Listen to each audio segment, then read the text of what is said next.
Hello friends, तो आज के टॉपिक में हम शुरू करने जा रहे हैं द C4 पाथवे। तो आइए फिर शुरू करते हैं। Plants that are adapted to dry tropical regions have the C4 pathway mentioned earlier. मतलब क्या हुआ कि वो प्लांट जो ड्राई ट्रॉपिकल रीजन्स के लिए अडेप्टेड होता है, उस टाइप के प्लांट में आपको C4 पाथवे होती है। Though this plants have the C4 oxaloacetic acid as the first CO2 fixation product. मतलब क्या हुआ कि इस टाइप के प्लांट में आपको ऑक्जेलोएसिटिक एसिड जो है वो फर्स्ट स्टेबल प्रोडक्ट बनती है।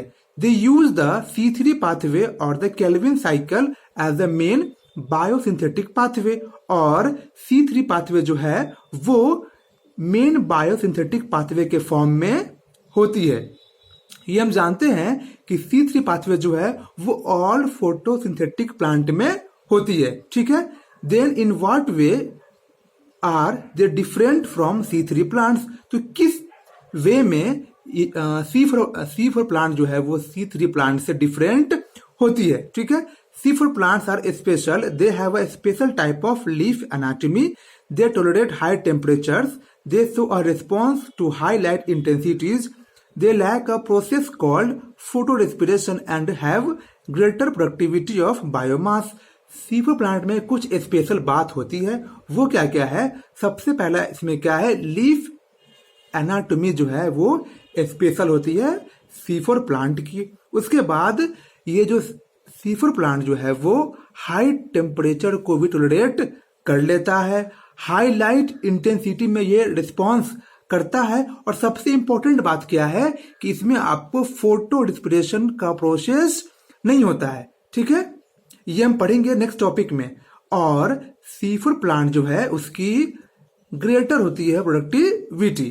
ठीक है, तो ये सब जो है वो C4 प्लांट में स्पेशल होती है। Study vertical sections of leaf, one of a C3 plant and the other of a C4 plants. Do you notice the difference? Do both have the same types of mesophils? Do they have similar cells around the vascular bundle sheath? ये अब हम आगे देखते हैं। The particularly large cells around the vascular bundles of C4 plant are called bundle sheath cells. ठीक है, and the leaves which have such anatomy are said to have Crane's anatomy। मतलब ये क्या कहना चाह रहा है कि बीच में आपको होती है बंडल सीथ। ये देखिए, ये क्या है, बंडल सीथ है, ये आपको जाइलम है, ये आपको फ्लोएम है। ठीक, और इसके अराउंड जो है वो आपको होती है बंडल सीथ सेल होती है। ये जो है वो आपको क्या है, बंडल सीथ सेल है। ये क्या आपको है, ये आपको है bundle sheath cell, bundle sheath cell है। ठीक है, और इसके अराउंड जो है वो आपको होती है मेसोफिल सेल। तो इस टाइप के एनाटॉमी को, इस टाइप के अरेंजमेंट को हम क्या बोलते हैं, क्रेन्स एनाटॉमी बोलते हैं। ठीक है, ये यहाँ पे वही बोल रहा है कि the particularly large cells around the vascular bundle of C4 plants are called bundle sheath cell. इसे हम क्या बोलते हैं, बंडल सीथ सेल बोलते हैं। And the leaves which have such anatomy are said to have Crane's anatomy। और इस type के हम अरेंजमेंट को बोलते हैं Crane's anatomy। Crange means wreath and is a reflection of arrangement of cells। वो दिख रहा है। The bundle sheath cell may form several layers around the vascular bundle। ठीक है, और ये जो बंडल सीथ जो है वो वैस्कुलर बंडल के अराउंड बहुत सारे लेयर्स में भी प्रेजेंट हो सकता है। ठीक है, they are characterised by having a large number of chloroplast. ये काफी इंपॉर्टेंट है, इसे अच्छे से ध्यान रखिएगा कि बंडल सीथ सेल में लार्ज नंबर में क्लोरोप्लास्ट होती है। ठीक है, thick wall, impervious to gaseous exchange and no intercellular space.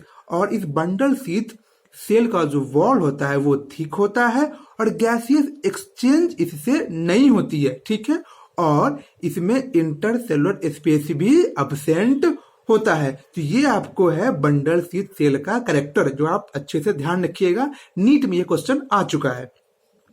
You may like to cut a section of leaves of C4 plants, maize और sorghum to observe the Crane's anatomy and the distribution of mesophyll cells। अगर आप मेज और sorghum के leave को काट करके देखेंगे तो उसमें आपको क्रेन्स एनाटॉमी दिखेगी। ठीक है, It would be interesting for you to collect leaves of diverse species of plant around you and cut vertical sections of leaf. Observe under the microscope. Look for the bundle sheath around the vascular bundle. The presence of bundle sheath would help you identify the C4 plants. अब ये क्या कहना चाह रहा है कि अगर हम बहुत सारे प्लांट का लीफ लेकर उसका वर्टिकल सेक्शन देखें तो जिस लीफ में, जिस प्लांट के लीफ में बंडल शीट्स दिखे अराउंड द वैस्कुलर बंडल, मतलब अगर जिस लीफ में ये वाली दिखे अरेंजमेंट, वो लीफ जो है वो कन्फर्म C4 प्लांट की लीफ है। तो ये काफी इंपॉर्टेंट कैरेक्टर है C4 प्लांट की, इसे आप अच्छे से ध्यान रखेंगे। ठीक है। Now study the pathway shown in figure 13.9. This pathway has been named the Hatch and Slack pathway.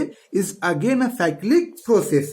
मतलब क्या हुआ कि ये जो C4 pathway जो है वो आपको हैच और स्लैक नाम के साइंटिस्ट दिए थे और ये एक साइक्लिक प्रोसेस होती है। Let us study the pathway by listening the steps. अब आइए हम इस पाथवे का स्टडी करते हैं।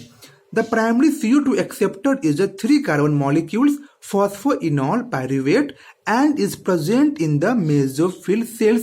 ये काफी इंपॉर्टेंट है कि C4 प्लांट में, ध्यान से सुनिएगा, C4 प्लांट में CO2 का प्राइमरी एक्सेप्टर आपको होता है 3 कार्बन मॉलिक्यूल्स फॉस्फोइनॉल पायरुवेट या फिर PEPV से बोलते हैं। The enzyme responsible for this fixation is PEP carboxylase और पेप्केज। ठीक है। और CO2 के फिक्सेशन के लिए जो एंजाइम रिस्पॉन्सिबल है वो है PEP कार्बोक्सिलेज या फिर pepcase. It is important to register that the mesophyll cells lack rubisco enzyme. The C4 acid OAA मतलब oxaloacetic acid is formed in the mesophyll sales.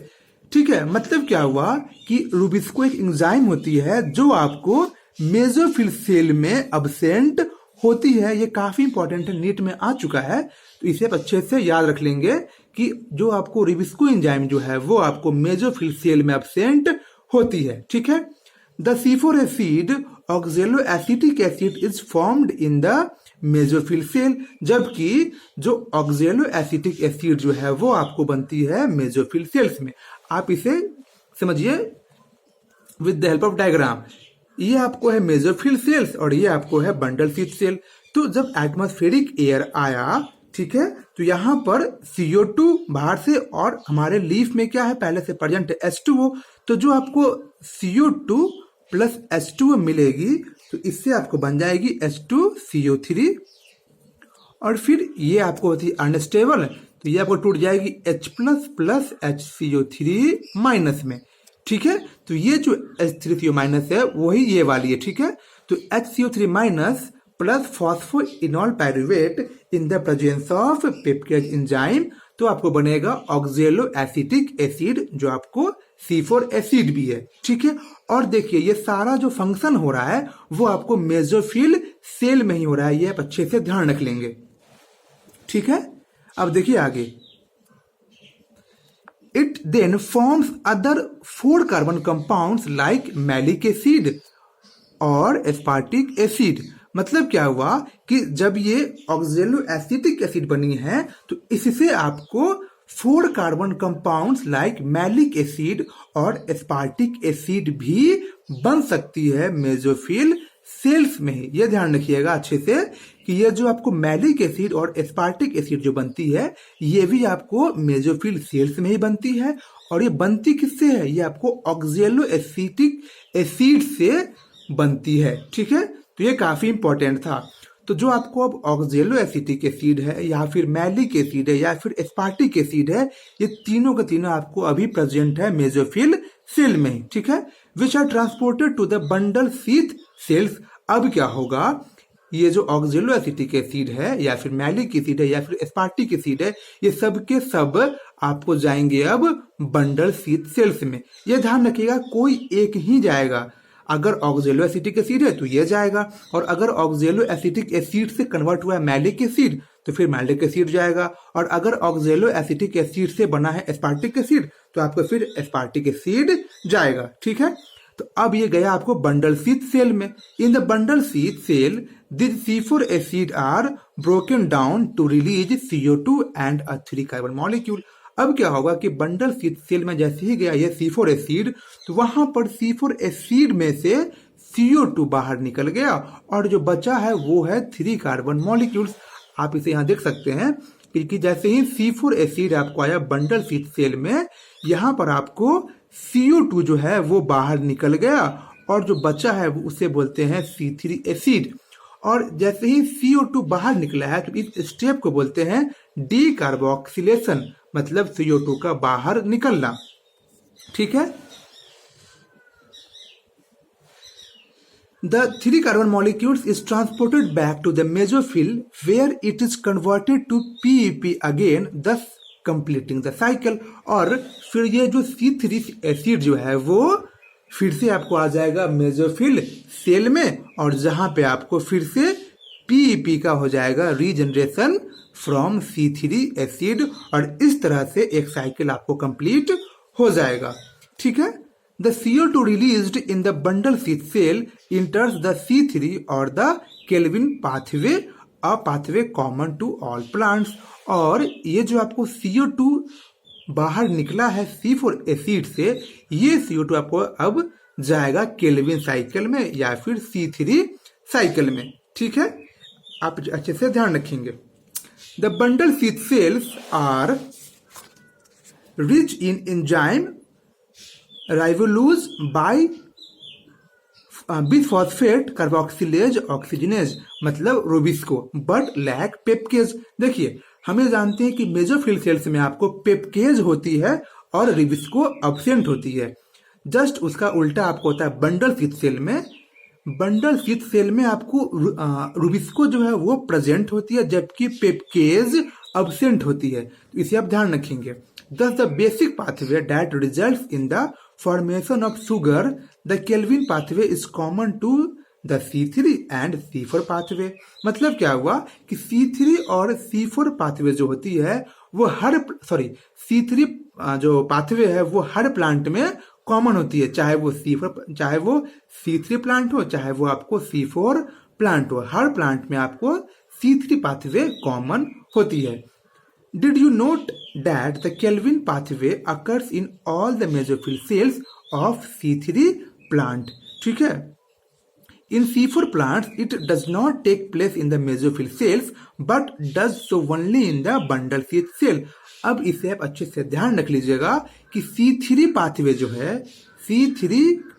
जो है वो C3 प्लांट में मेसोफिल सेल्स में होती है, जबकि C3 पाथवे C4 प्लांट में बंडल शीथ सेल्स में होती है।